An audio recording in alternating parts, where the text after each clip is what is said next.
we're diving into the fascinating world of Czech and Bohemian coinage, a story really of power, economics, and artistry.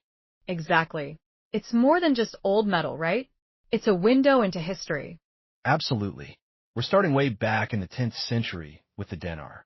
Yeah, those early dinars issued by Boleslav I around 955 AD. A real power move, establishing a centralized. Authority, right? And facilitating trade. It's interesting how those early coins were modeled on Western European designs, Carolingian, Bavarian types. Showing those early influences for sure.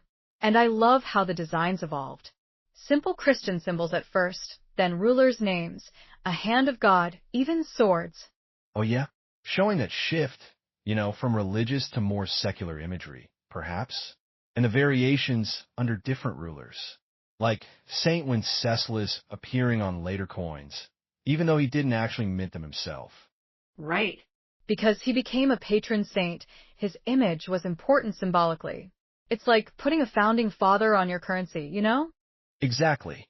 And then you've got Bretislav I, with his dinars reflecting his military strength, and Vratislav II, his coinage elevated to match his new royal title. A bit of numismatic bragging rights there, I'd say. But where were they getting all the silver? Well, initially it was probably from tribute and trade, but then they started ramping up local mining. It's sort of setting the stage for the silver boom to come. And those mints, primarily in Prague, but also Olomouc and maybe Vizarad. Concentrated power, again. For sure. But even with that initial control, you start to see the dinar decline in the 12th century, right? Debasement setting in, silver content dropping. Leading to instability. It's a classic cycle, isn't it? And that paved the way for the Bractete. Oh. Yeah. Around 1210, Pierremisl Ottokar I shakes things up. Introduces these thin, single-sided coins Bractetes. A total overhaul of the system. Interesting. So, bigger than the dinars, but much thinner. And those designs, I've seen some. Lions, city gates really striking. Yeah, and the mute coins are fascinating. No inscriptions. Makes attribution a real puzzle, relying on style and where they're found. A puzzle, huh? Relying on those subtle clues. It's amazing how much we can piece together. And the Bohemian Bractetes, taking cues from Meissen and Saxony. Again, that outside influence. Right. So, Bractetes all over Bohemia and Moravia, issued by everyone from Pierremisl Ottokar I to Wenceslas II. But even this system had its flaws. Too fragile, those thin coins and those mute issues. It creates problems, right? Setting the stage for the Prague Groschen. 1300, a real turning point. Wenceslas II, he was a game changer. Totally. Vast silver deposits discovered in Kutna, Ora. The Ius Regale Montanorum, the Royal Mining Code, he codified the whole system. Yeah, controlling the silver, controlling the currency. Smart move. And the Italian court, those minting experts brought in to ensure quality. Those Prague Groschen, large, heavy, high purity, a whole new level. So, these Prague Groschen, really a powerhouse for a while, huh? But like all good things, they come to an end. John of Luxembourg, keeping the quality up, but those wars expensive. Draining the treasury. Then Charles IV, the Golden Age. Everything's booming. Prague's the imperial capital. Groschen still strong. Reflecting that stability, right? But then, Wenceslas IV, trouble. Political instability, the Hussites stirring things up, and the coinage suffers. Debasement creeping in again. Classic. Adding copper to the silver, trying to stretch it further. And during the Hussite period itself, it's all over the place. Different factions, minting, quality control goes out the window. Yeah, so George of Podebrady tries to get things back on track. Then the Jagiellonians, up and down with the silver content. Never quite getting that stability back. And then the Habsburgs. Ferdinand I. The beginning of the end for the Prague Groschen. The writing's on the wall, huh? The toller's coming. Bigger, heavier, a whole new game. But speaking of new games, those silver discoveries in Jakimov. That's a whole other story, right? The Count's Eslik, minting those early, what were they called? Joachim's Thaler Golden Groskin. A mouthful, I know. But those things, they were game changers. Almost 30 grams of silver. High purity. Setting a new standard, right? And that name, Joachim's Thaler, becoming Thaler, Toller, dollar. Who knew?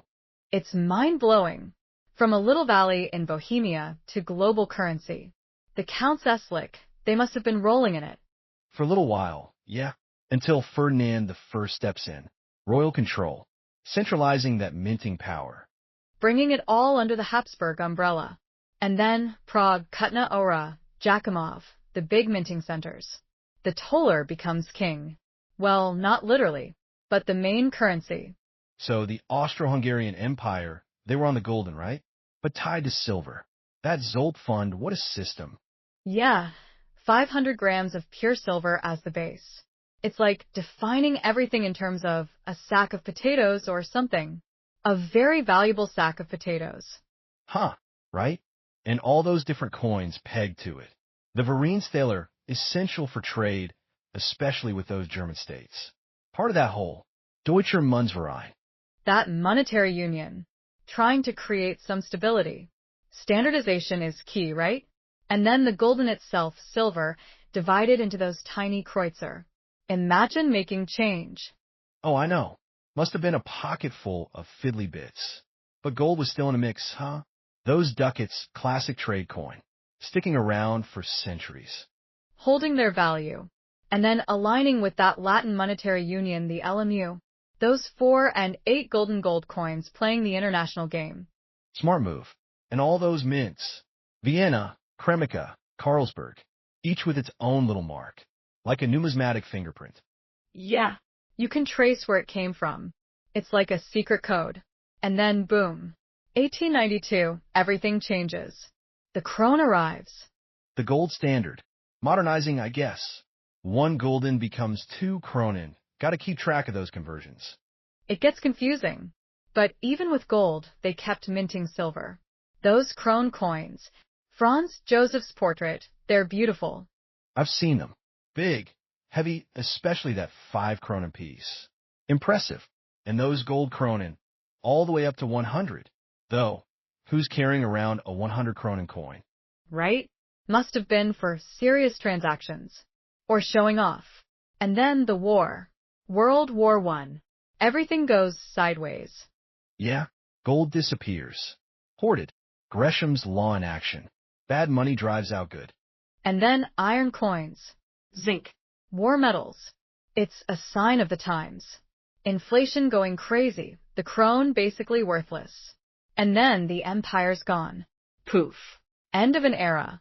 So, the Velvet Divorce, huh? 1993, Czechoslovakia splits. Pretty peacefully, all things considered. And of course, new countries, new currencies. Yeah. The Czech Republic jumps right in with the koruna. KC. Smart move, starting at par with the old Czechoslovak koruna. Makes the transition smoother, right?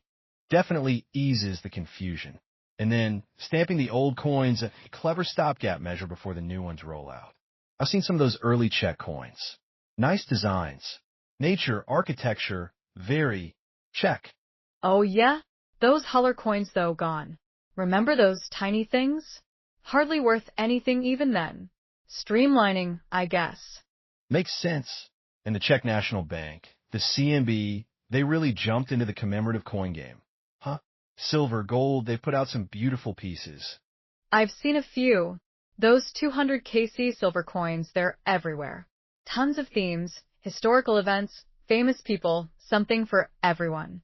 Smart way to promote Czech culture, I guess. For sure. And the specifications. 13 grams of silver, sterling silver now, 0.925 fine.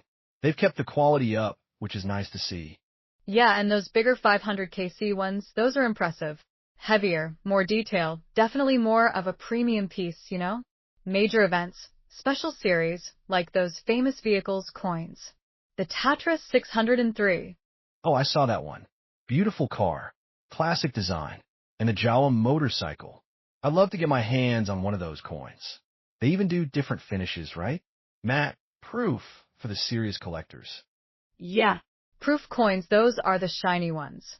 Lower mintage, more expensive, the collector's dream. And the gold coins. Don't even get me started.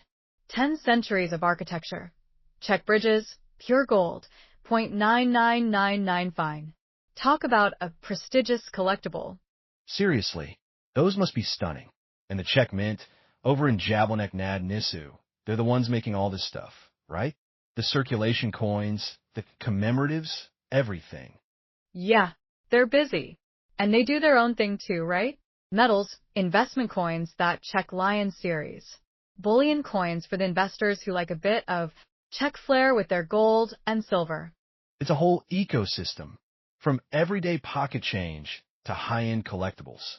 It's amazing how much history and culture you can pack into a little piece of metal. And with that, we wrap up another fascinating episode of Sonofa, your personal generative AI podcast. Thanks for tuning in, everyone. Until next time, this is signing off. Keep exploring. And for me, too. Thanks for listening. We'll catch you on the next episode.